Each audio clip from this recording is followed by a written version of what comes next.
Let's face it, there are a lot of people who find weight loss or fat loss in particular challenging because they do all the right things. They exercise, they eat right, they follow a sound nutritional plan, but they still can't seem to lose the tire around the middle, or they're bloated, or they feel like they can't lose those 5 to 10 pounds that's been plaguing them for many years. If you are one of those people, there is one element that you might not have considered, and I'm going to talk about it in depth in this video, so stay tuned.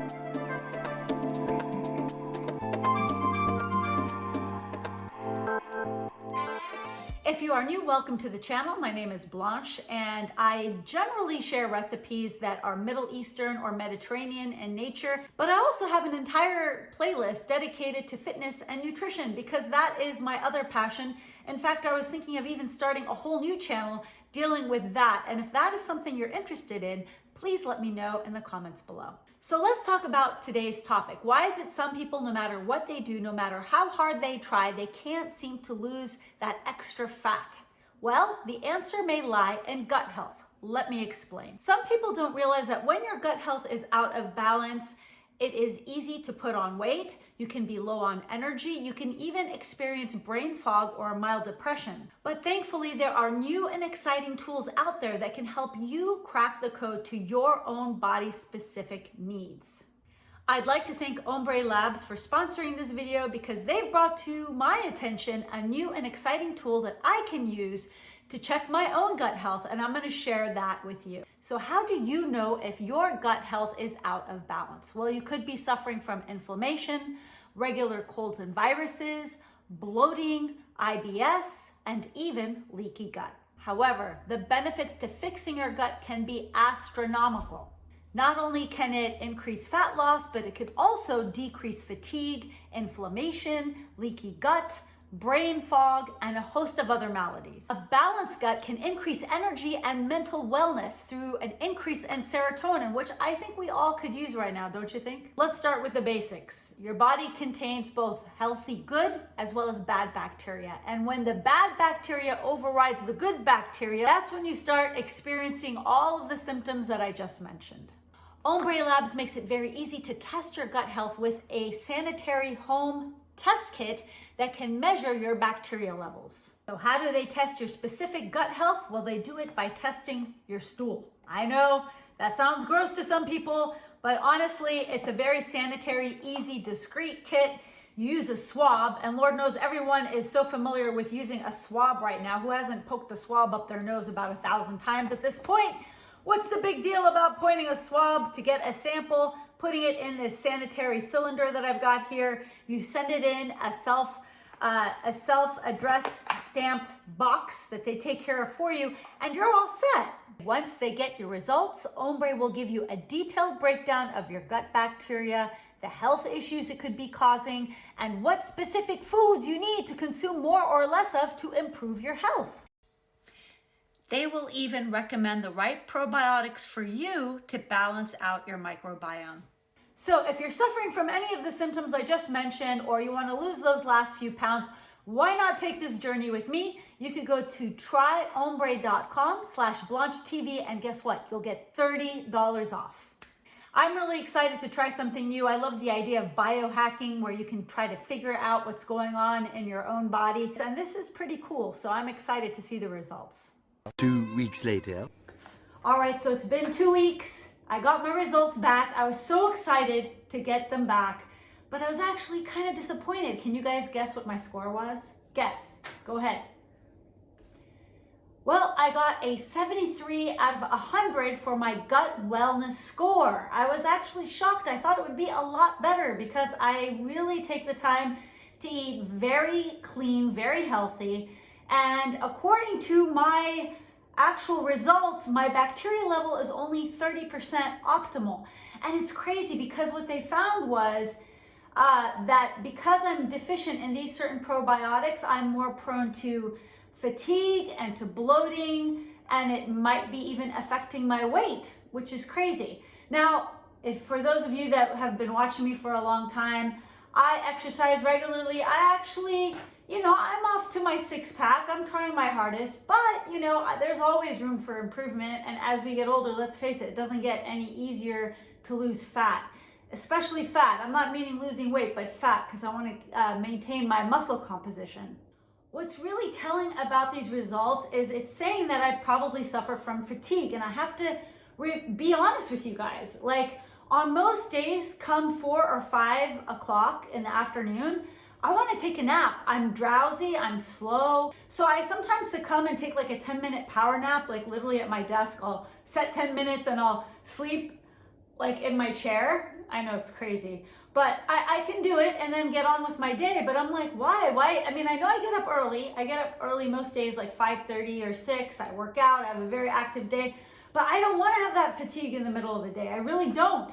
And this is telling me that I probably suffer from fatigue. And I'm probably not getting a good night's rest, which I don't sleep well. With all that's going on around us, my mind goes into overdrive thinking about the future. I get anxious, there's crazy stuff going on. The minute something crazy ends, well, they've got something new and improved that can totally spike your anxiety levels. Isn't that special? So I'm really glad I took this test, because when everything goes to hell, I feel like the one thing I can control is my health. And that's what I want to be on my A game at all times. And I learned that there are 2 ways to improve my gut bacteria, my gut microbiome. And that is 1, through changing up my diet a little bit. And number 2, taking a probiotic supplement, which after analyzing my results, they actually recommended to me that I take this supplement. It's a metabolic booster. I actually ordered it because I wanted to see if it would improve things. I'm going to tell you about it a little later in this video and how I'm going to incorporate it to see if I can see improvements. Now, most of us will want to, change up our diet because it's easy and sustainable. And lucky for me, they gave me 196 foods that can improve my gut. Okay, and what's crazy is a lot of the foods that will be beneficial to my gut microbiome are actually in line with my ancestral diet, meaning a lot of the foods that they recommended are foods that my ancestors ate in the Middle East. Isn't that crazy? I always supported eating ancestrally because I feel like that's when I feel my best. And my ancestral diet might not be the same as yours. So I'm from the Middle East. In the Arab world, we might eat differently than the way they eat in China or in Japan or Sweden or the Philippines or South America. Everyone has their own ancestral diet. And so this is totally in line with the Middle Eastern diet. I can't wait to share these results with you. They gave me a huge list of vegetables, which is great. I love my vegetables. I incorporate them in my diet every day. But I have to admit, I don't really veer too much out of the usual vegetables that I eat. And funny enough, they recommended Jerusalem artichoke as one of the top vegetables that I should be eating. And Jerusalem artichokes, I don't really eat them often. I've really eaten them at restaurants, but I'm up for the challenge. I'm gonna buy me some Jerusalem artichokes, and if I can come up with a really good recipe to share with you, I will. Other vegetables they tell me to incorporate is celery. Now celery, I don't really eat it that much. It's like a waterlogged vegetable. Remember when that whole celery juice trend was going on? I was laughing at everyone. Why would anyone want to drink that much celery? I mean, life is too short. There are only 2 places celery belongs in a diet. That's in a tuna sandwich and in a Bloody Mary. The top 5 fruits. What's really cool is they recommended pomegranate and grapes, which, Middle Eastern people, they have pomegranate and grape juice running through their veins. So, I mean, that's not an issue for me. I love both.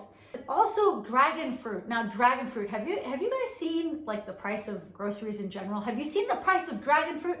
I bet you this supplement probably is cheaper than dragon fruit that I find in the store. So, I'm not going to eat dragon fruit. It's not sustainable. I don't want to spend that much on a piece of fruit. I got my supplement. I'll try that instead. But there's plenty of other fruits I can choose from, and I love fruit, so it's a win-win situation. As for legumes, guys, they told me I should be eating more lentils and chickpeas. Hello, my fellow Arabs, hello, chickpeas in my hummus every day. Lentils in my mujaddara, we love these 2 legumes, and that will not be an issue for me at all. Now, nuts and seeds, get this. This is ancestral for me too. Sesame seeds are one of the top seeds that I can eat, along with sunflower seeds. In my culture, the uncles and aunts, ammis and auntos, they're eating sunflower seeds all day long. As a matter of fact, they eat so much of the sunflower seeds cracking up between their teeth that they usually have a gap between their teeth, because it's like that's just what we do on our downtime. Instead of popcorn, we eat shelled sunflower seeds. So great. But sesame seeds, that's in tahina. I put that in my salad dressings and in my hummus. So definitely ancestral and in line with the diet that my grandparents ate, my great-grandparents ate, along with walnuts and hazelnuts. Now, I don't really eat much walnuts or hazelnuts unless it's like hazelnut chocolate butter. But I will be incorporating more walnuts and hazelnuts and see if that will affect my fatigue levels and my microbiome. There are two things that were truly disappointing for me, and they said that, eggs and chicken are not so good for my gut bacteria. Now, it's not like I'm allergic to that stuff, and I don't really have any issues with that stuff, but it might be causing an imbalance in my gut microbiome. So instead of chicken, they recommend turkey or quail, like as if, everyone's eating quail every day. Who eats quail on a regular basis? Not me. But certainly turkey's an option, but eggs, maybe I'll just reduce the amount of eggs that I eat, but I love my eggs. There's nothing that can separate me from eating eggs, okay? I love eggs in every variety possible. Hopefully if I take this probiotic metabolic booster, when I eat the eggs especially, maybe that'll offset the damage done from the eggs. Now in the seafood category. Now I love all kinds of seafood and shellfish, but the ones they recommended for me are like, I never eat anchovies. I went and got anchovies because of this test result. Apparently anchovies are supposed to be really good for me. And oysters, that's never happening. I'm an oyster virgin for life. Just the smell of oysters for me makes me want to gag. And I noticed that most of the people that I know that have had food poisoning have had it from oysters. So I'm staying away from oysters, and I'm doing anchovies instead. So we'll see how that works for me. This was just crazy. The spices that they recommended were just, out of all the spices, they recommend allspice and cinnamon. Hello.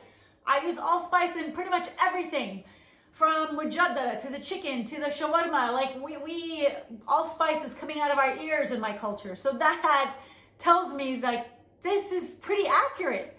And cinnamon, we use cinnamon even for savory dishes, not just sweet ones. So allspice and cinnamon, that's like quintessential to any Middle Eastern diet. Now get this, for dessert, there are 3 desserts that they recommend to enhance my gut microbiome. And that is 1, white chocolate, 2, milk chocolate, 3, dark chocolate. Music to my ears. Maybe that's why I've always craved chocolate my entire life. It's because my gut was screaming for chocolate, like it's actually good for me. So I have permission to eat the chocolate. If it ain't broke, don't fix it. I'll just keep doing what I've always done since I was freaking born.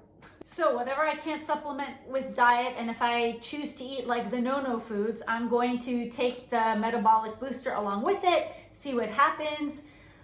So, taking this for just a week and a half, I lost a pound. It might be a total coincidence, but I'm just going to continue taking it to see if there's a difference. Now, if you want to see what happens to me after a month of taking the supplement and incorporating more of these funky fruits and vegetables that they recommend, and taking another test and sharing with you the new results, leave it in the comments below and hit like. That is the only way I will do it. That is the only way I'll know, because on YouTube, they're not letting my subscribers know anything, and I need communication from you guys, like one-on-one, you and me, You know what I'm saying? So if you want to go on this journey with me, just go to tryombre.com/BlancheTV and you'll get $30 off. That's right, $30 off. So that should be a substantial discount for you. We can do this together. We can share our results together. It'll be a beautiful, big, happy family with no bloat and healthy, happy guts. Okay? That sounds weird, healthy, happy guts. That's what we're aiming for. Since you're here, please make sure to press all the bells and whistles to let me know that you appreciate this kind of content so I can give you more in the future. Stay healthy, guys. I'll see you soon.